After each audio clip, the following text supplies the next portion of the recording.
Good evening, ladies and gentlemen. It's a pleasure welcoming you here. The Qatar Philharmonic Orchestra and me are very happy to share this evening with you. I'm not only your conductor tonight, but I will also be your musical guide through 4 different stories. And together with you, we want to explore a little bit how these 4 very famous and brilliant composers have transformed these stories into musical masterpieces. We start maybe with the most famous. It is called the Vltava, or the Moldau, as it's called in other languages, but I think the Czech original is Vltava. Luckily, we have somebody from the Czech Republic in the orchestra, since we have lots of nationalities here, so he can tell us how it's pronounced correctly. Radovan. Vltava.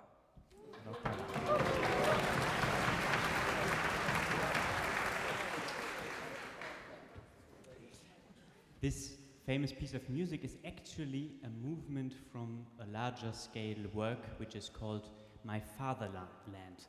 The composer Bedrich Smetana composed this in the late 19th century as a patriotic gesture to his home country, and the Moldau is a gesture to the most important river, of course, in what is today the Czech Republic.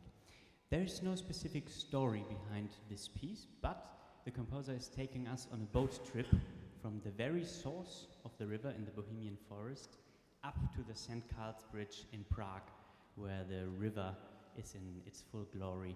I'm sure many of you have maybe been there already. If not, I'm sure Qatar Airways is offering direct flights there, so I think the rates are going up tomorrow.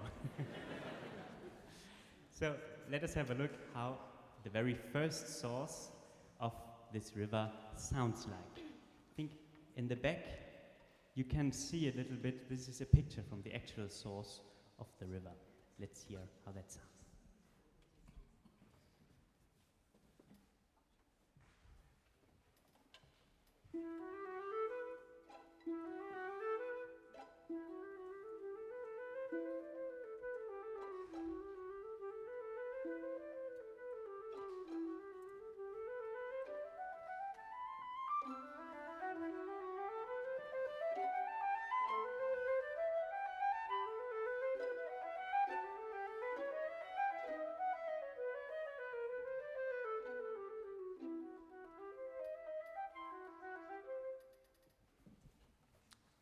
Marvelously played by our 2 flutists.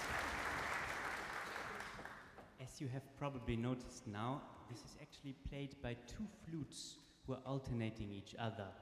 When I was younger and I heard the piece, I had never seen the music, I always thought that it's played by 1 flute, which would be kind of logical.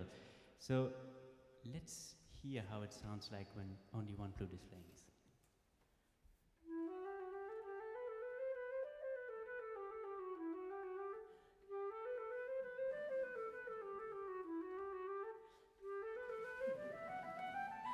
Thank you, Nicole.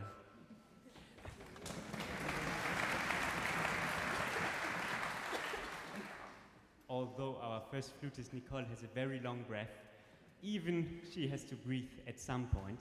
So the trick that he uses here with using 2 flutes is that he can actually create an endless stream of music, an endless flow, just like the water underneath.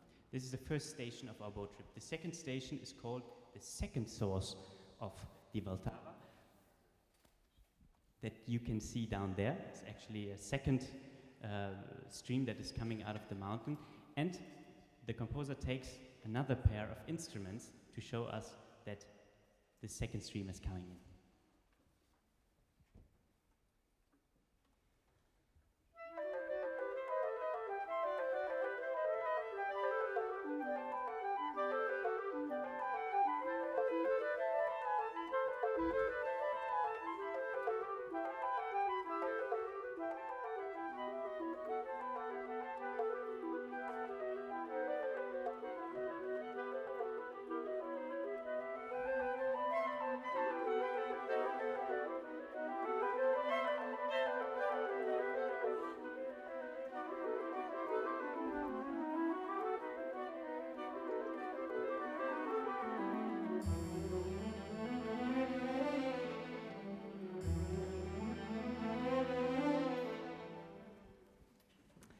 As you can see, thank you.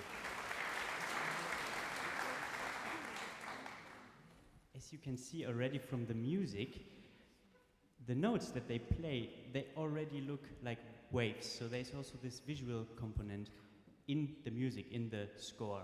So even if you cannot read music and somebody would give you this sheet music, this score, and ask you what might this piece be about, we'd probably able to guess that it has something to do with water. So there's also this component of the visual that he uses here. And now we are coming to one of the most beautiful themes that exists.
Isn't that a marvelous theme? And as you can see up there, this is actually those are the notes of the melody. Even this melody is shaped like a wave. Let's listen to this melody.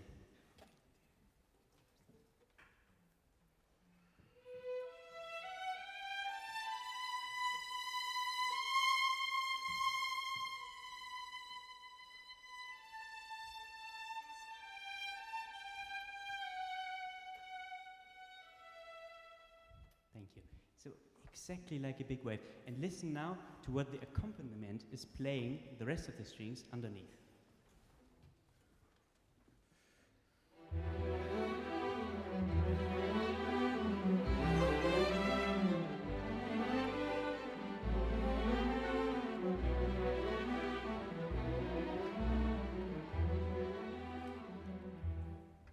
So above this big wave, we have a lot of little small waves that you can again see in the music just from the shape of the notes.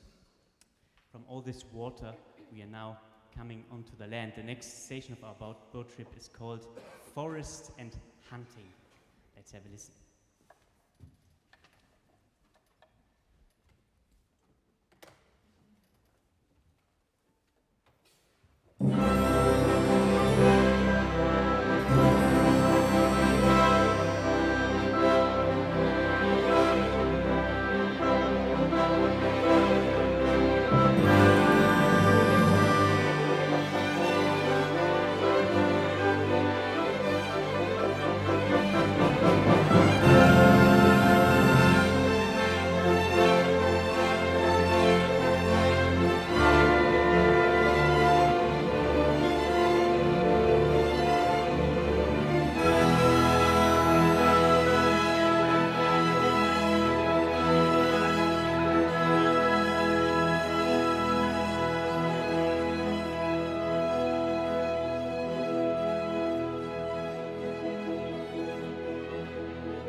In music, it has a big tradition to use, whenever the theme is hunting, to use the horns.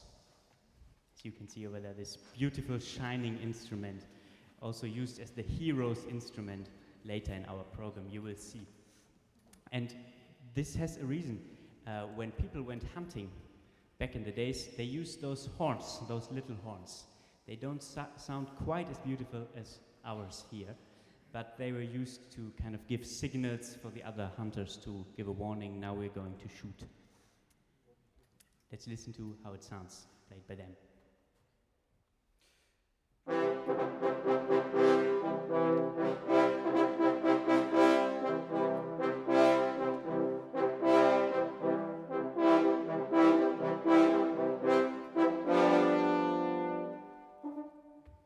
Great, thank you.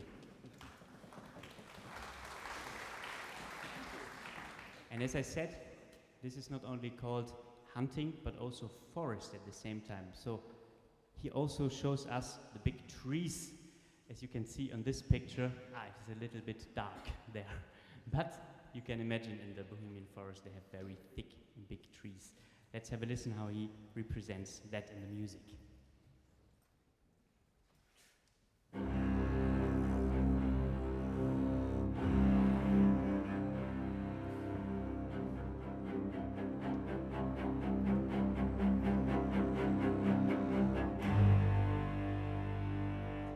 Those thick chords in the basses, they already sound like the big roots of the trees in the forest.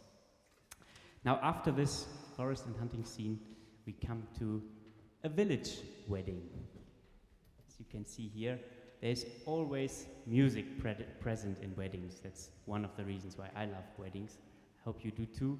And with music, of course, comes a lot of dancing. And so he presents to us a Bohemian folk dance that is called polka.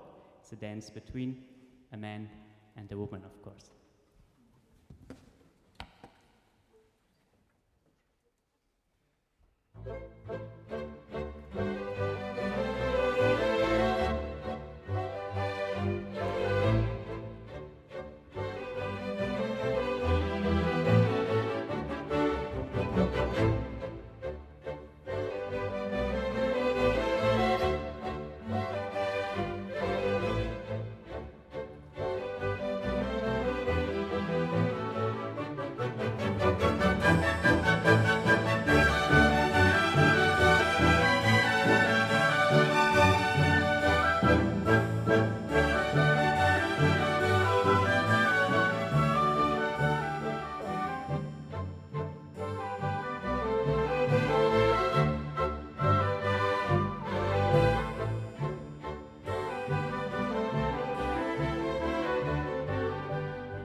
After we have danced straight into the night, Moonlight is coming on the horizon.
Now let us have a look how he creates this dark and mysterious atmosphere. First of all, we have a chord that sounds in very low instruments. We have the two bassoons and the second oboe playing very low. Let's have a listen to that chord again.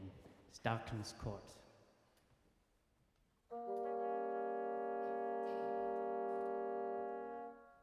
If we change only one note, if we have the second oboe play D natural instead of D fret, it sounds like this.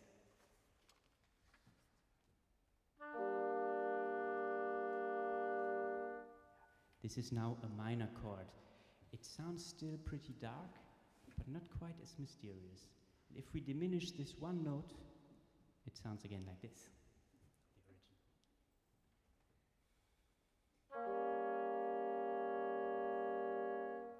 There's something quite frightening about this sound, I think. And now, one of my very favorite effects and places here, because I'm a string player myself, is the following. How he writes this Moonlight. It's just marvelous. He gives the strings, in the music he writes, that they should play con sordino. That's an Italian term.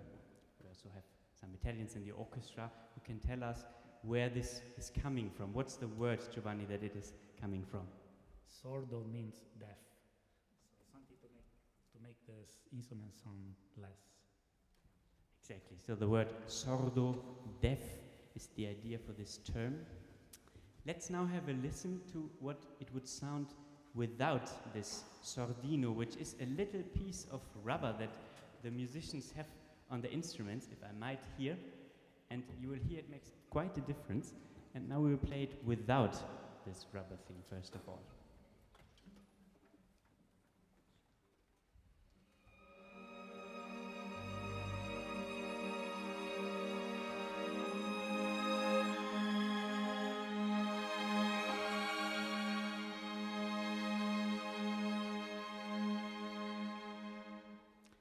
It sounds beautiful, but let's have a listen how it sounds now.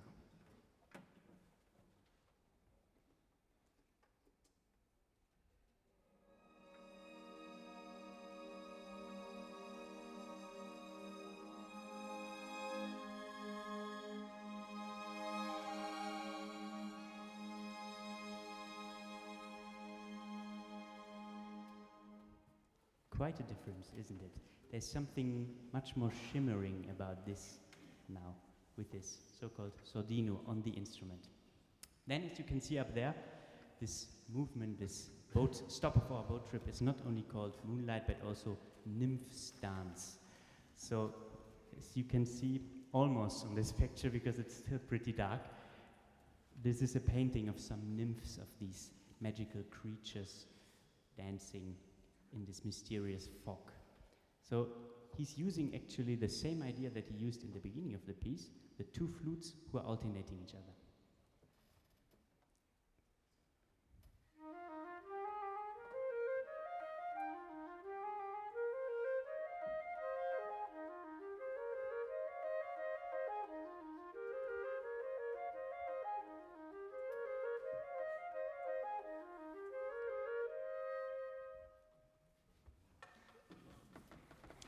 They are joined again by the clarinets, and they are playing a completely contrary rhythm. You have maybe heard that the flutes are playing always 4 notes. 1, 2, 3, 4, 1, 2, 3, 4, 1, 2, 3, 4, 1, 2, 3, 4. Now the clarinets will join them, and at the same time they will play only 3 notes. They will play 1, 2, 3, 1, 2, 3. How does it sound?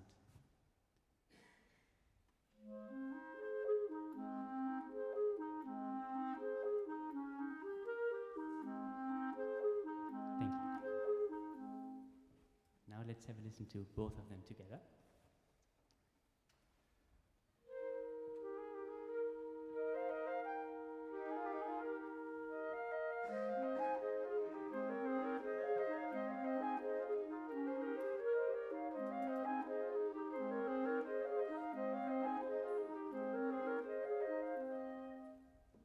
So you have all of these nymphs dancing with each other in different rhythms. So now, after this moonlight scene, he takes us back to the main river. You will hear again the beautiful first melody, back to the stream.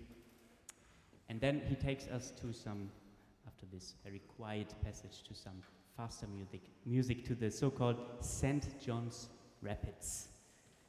Yes, the fast water going there. Let's have a listen how that sounds.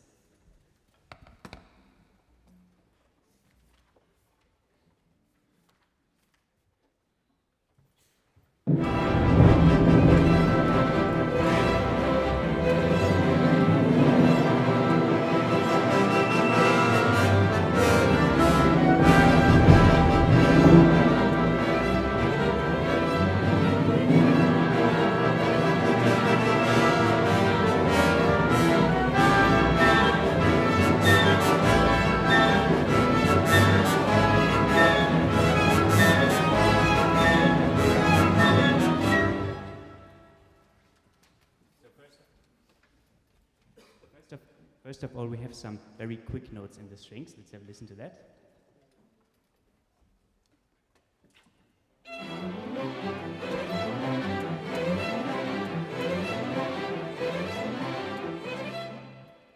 On top of that, he's reusing a motive from a melody we had before.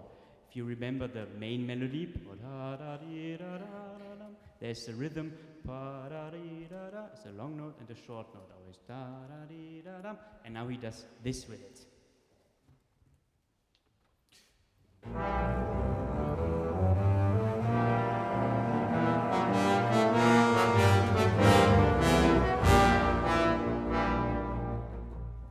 So he's taking a fragment of the main theme and he's speeding it up to show us that the water that has been this slow stream is now turning into the fast stream.